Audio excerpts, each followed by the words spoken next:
Okay, so this is a Volkswagen Group, mostly Passat key fob that has unfortunately gone through the washing machine. The reason I'm doing this video is because I've seen plenty of online tutorials on how to remove the battery using the key, the manual key to pop off the back. That's easy. Getting it fully disassembled is another thing. So once you've got the battery removed, obviously from what you've seen in other videos, you can push this guy in here, give it a twist, and the back cover comes off. Again, this key fob is a Passat Volkswagen. They were made from around 2014 to 2019. So if you have one of these, here's how you do a complete full disassembly to get at the circuit board that you need to clean after it's received unknown damage and water damage. Right, so once you get the back piece popped off, getting the lower piece is really simple. It's this T5 screw. You unscrew it, he slides off easy. The top piece is a bit more of a trick. You have to wedge in there a little bit, twist, twist, twist, twist, twist, but it comes off. It's a press fit, so it's not that difficult. There is, I think, some little adhesion, minor glue adhesion here that will make it a little sticky, but with some good effort, it comes off. Right, the second thing you need to do is get this main housing out of here. That also is not so difficult. I found that finding little areas around the side and the bottom area here, I could get in with this little screwdriver and I could wedge it out. Not so spooky, but you can get the main housing out. Now here comes the spooky part, getting this piece disassembled so that you can get it at the circuit board. So as you can see, it's a closed unit. I could not find any detents anywhere to get in there and pry it open. So what I did is I figured, well, I'm gonna really go for it because, hey, it's not working, it's broken, I've got nothing to lose. So I decided to go on this weekend here, wedge this guy in here, turned it on his side, gave it a few taps with a hammer, pang, pang, pang, and boom, it popped through.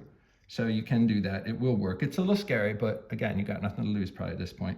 Once I broke through here, I worked my way all around these edges very slowly and carefully and realized that it was mostly a press fit. There's a little bit of adhesion in here, but it does come off, okay? A little scary, but very critical. That does come off.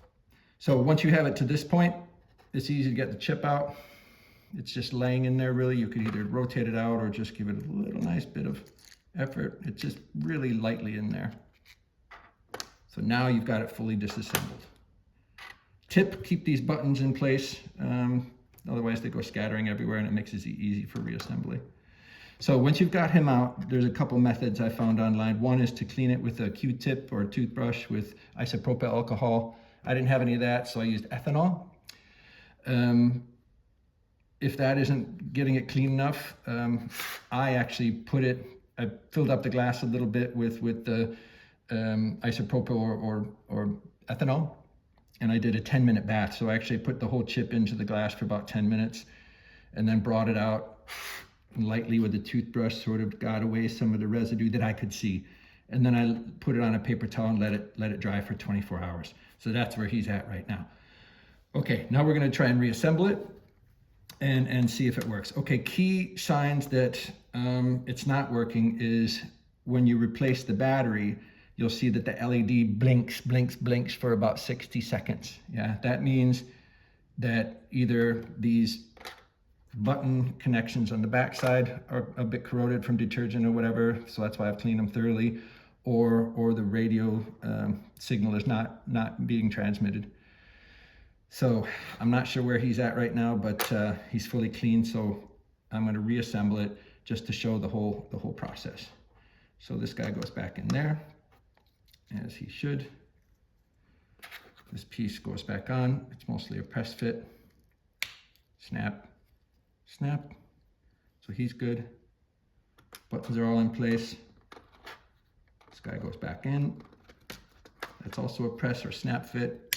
Snap, snap. Buttons are still in place. And you give them a little test to make sure that they're working. Yep. Yep, so they're in the right location. Good. Now what I'm going to do is put the bottom piece on. Remove this screw again. Oh, I put the screw back in place just so I don't lose it. All right, so get him off. Voila.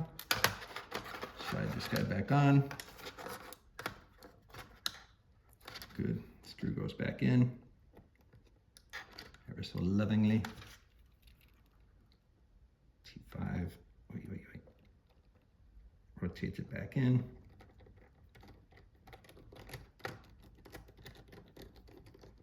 Okay, so now he's tightly back on there. Zing. Okay, now I'm going to, I guess I could put this guy back on because it was like that in the first place. So I'll just press fit him back on. All right, bang. So you can hear a little snap, so it's back on.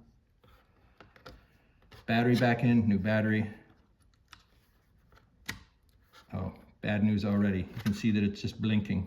So it's blinking for 60 seconds, which is actually a bad sign. Normally that LED should only blink when you activate one of the buttons. So there it is, you can see it on this side now. You press one of the buttons. Now I'm holding it, it goes off. But normally if it's transmitting, you push the button, you'll see in your working key that it'll blink, blink, blink while you're pushing it. So there's something telling it that it's not transmitting. But I've cleaned it thoroughly, so yeah.